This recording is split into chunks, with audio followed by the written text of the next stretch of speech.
Gemma's given me a great lead in. She's right. The film industry is the most wonderful industry to deal in. And one of the reasons it's wonderful is there is no such thing as it can't be done. Obviously, there are financial constraints, other constraints, but your job is to deliver something that works with the audience. So the subtext, in a sense, of what I want to talk about this morning is that it is not impossible. What I'm going to lay out is tough, difficult, but not at all impossible. My subject will be climate change, and my object, the next 15 minutes, is to get you as justifiably angry as I possibly can. So please, please, please do not expect a lot of jokes or laughs, because I wish I had them. I really do. Also, I would urge you, the examples I'm going to offer, go online afterwards. Check my sources, check my references, double check that I'm not trying to fill you with unnecessary fears or concerns, or I'm using the wrong metaphors.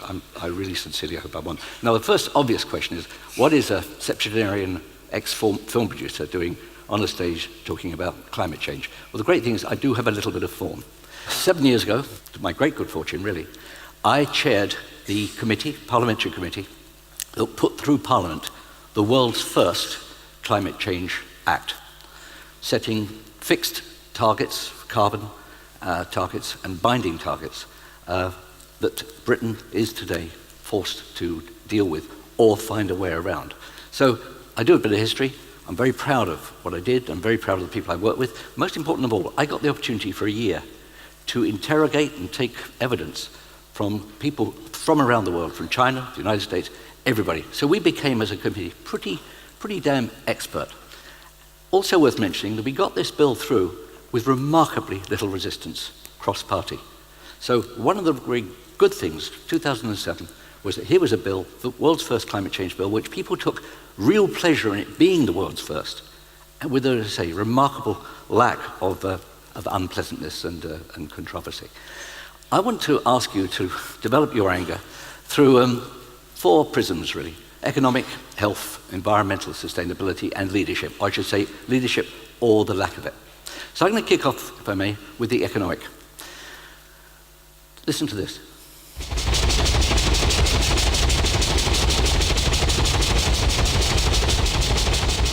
It may sound like a very odd sound to put on an image of a slave ship, and that's what it was. This was the design of a ship of how many slaves you could cross the Atlantic with and maximize the profits of the slave owners. One of the great arguments 200 years ago, a little over 200 years ago, against the abolition of slavery was an economic argument. It was claimed that 25% of the UK's economic activity was entirely related to slavery and the benefits derived in the UK from slavery. 25%. And therefore it would be hopelessly uneconomic to abolish slavery. And William Wilberforce and those who supported him had to deal with that argument for 20 years. 20 years. In the end, they did manage to win it. And a lot of that energy got transferred into a new form of energy. But it's still energy. What the slaves were providing the energy that drove the British economy, and the Industrial Revolution brought a new form of energy. But what was important was the new form of energy was built around innovation.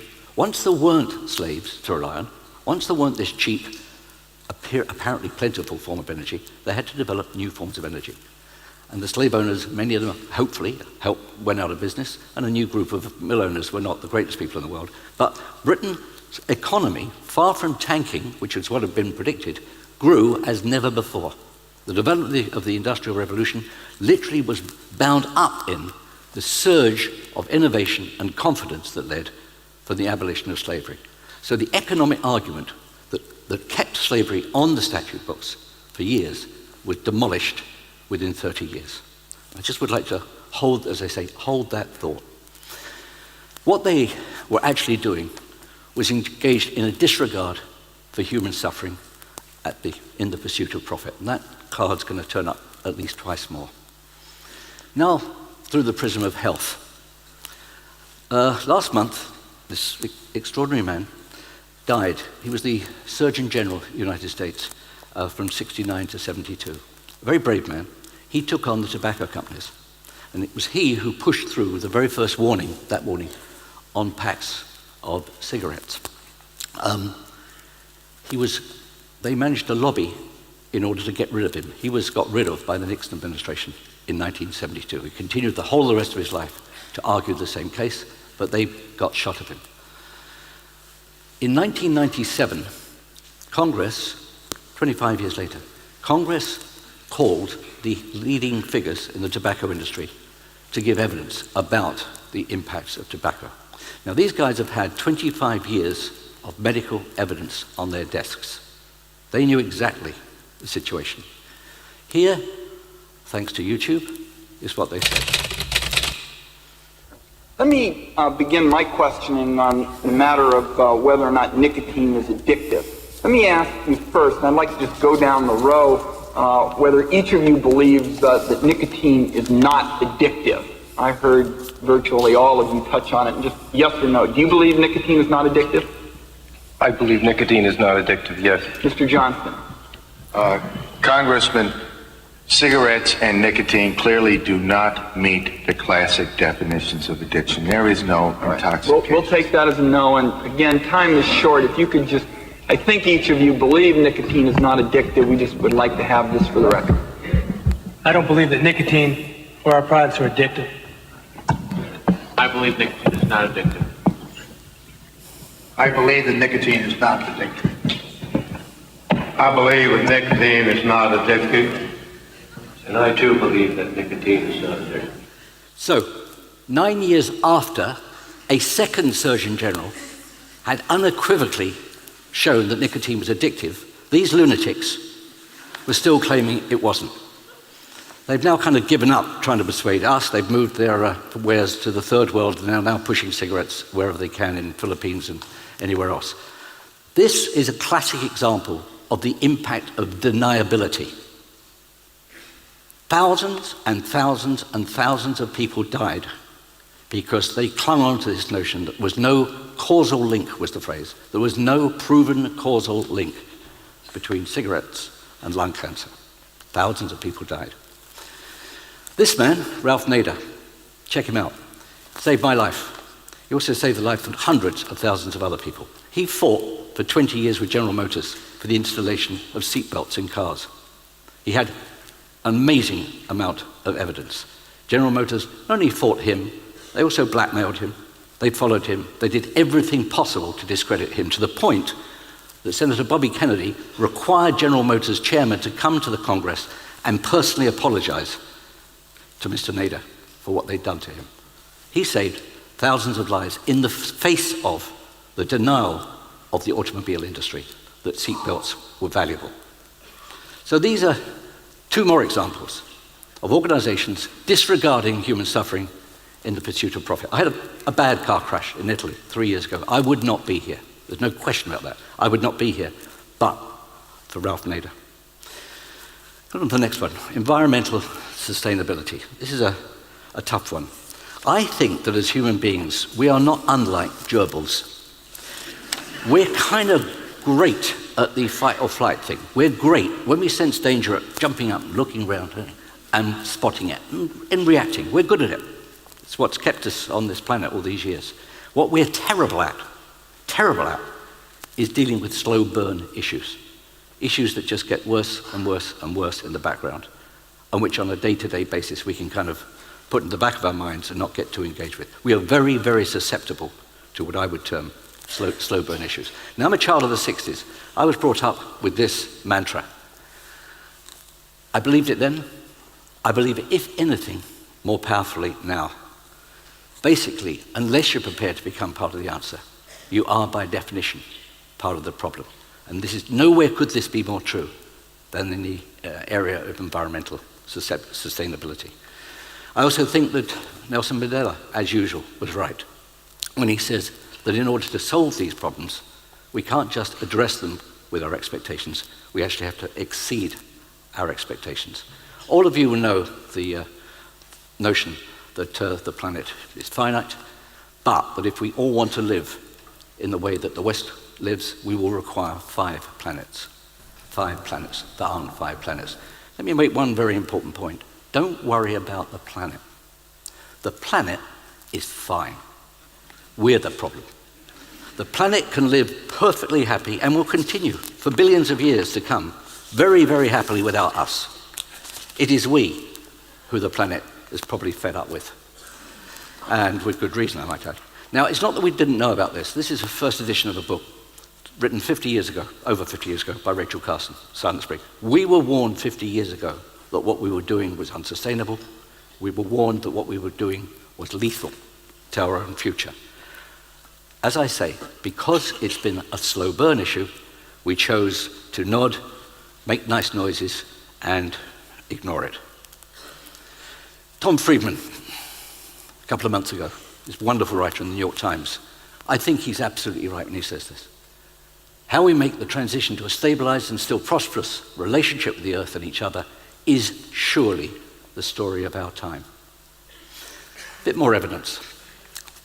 The insurance industry. I don't know if you can read these. These are the biggest, most expensive disasters of 2012. The insurance industry has woken up and is really now beginning to take these issues very, very seriously. In fact, last week, may have been earlier this week, the CEO of one of the world's biggest insurance companies, Aviva, said this. And it's great that the industry is beginning to step up and say this. Try to imagine, if you will, an uninsurable world. Try and imagine an uninsurable environment for yourselves. Uninsurable houses, uninsurable anything. The insurance company is saying very clearly, the insurance industry is saying very clearly, unless we alter things, they cannot remain in business in an affordable manner. That's to say, the premiums will charge, they will be forced to charge, we won't possibly be able to pay. Now here's the challenge to you.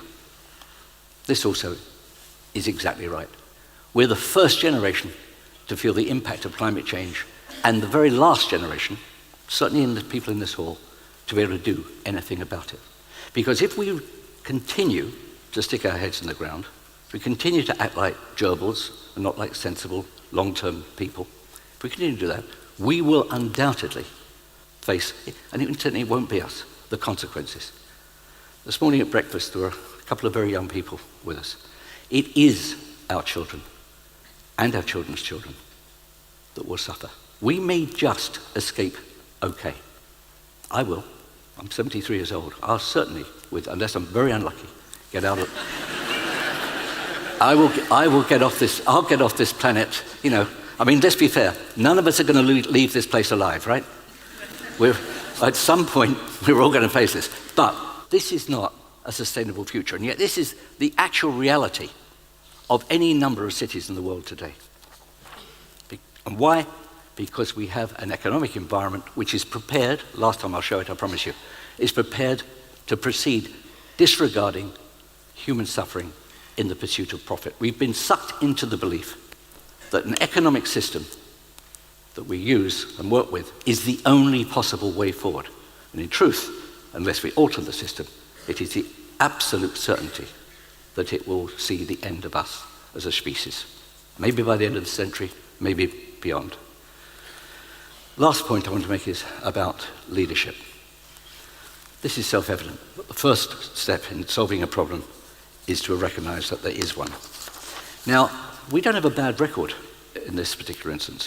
In 1961, I was newly married, and my wife and I went to bed, November 1961, really, really, really not sure that there was going to be a tomorrow morning. Many of your parents would have had the same experience. We really didn't know, this is the Cuban Missile Crisis, we really didn't know if there was going to be a tomorrow. And yet, fortunately, two statesmen decided to step back and do the right thing. So we're back to Gemma's point. Human beings, given the right circumstances, given the right leadership, given the right opportunities, can do the right thing. We don't have to be stupid people. We can do the right thing. And remember, the anti-Vietnam War protests, which I was involved, the Iraq War protests, these people weren't wrong. These people were not wrong. They were actually right, and subsequent events have proved them to be right. So the notion that somehow action is ignored, yes, it may be. But you also are in a position, as I am, to say, actually, I was there. I was right. I may have been ignored, We may not have stopped the war when we wanted to, but I was right. That's not a bad thing to begin to drift towards your last days thinking, I promise you. Last time I was on TED, I did a talk on what we term the duty of care. I believe profoundly in the duty of care. I think it's a phrase we kick about a lot. Duty of care to children, duty of care to the armed forces, duty of care to the elderly. We have a duty of care to each other, and we have an overriding duty of care to future generations. We have to start exercising it. There is no other possible way. We have to exercise a duty of care. We have to work out for ourselves what that really means to us. What can we do? This wonderful, wonderful phrase of Franklin Roosevelt. There's a mysterious cycle in human events. To some generations, much is given. Of other generations, much is expected. This generation has a rendezvous with destiny. I'm here to tell you, this generation has an absolute rendezvous with destiny. And just like the movie industry, if you are prepared to accept that anything is possible, then go out there and make it possible. Thank you very much.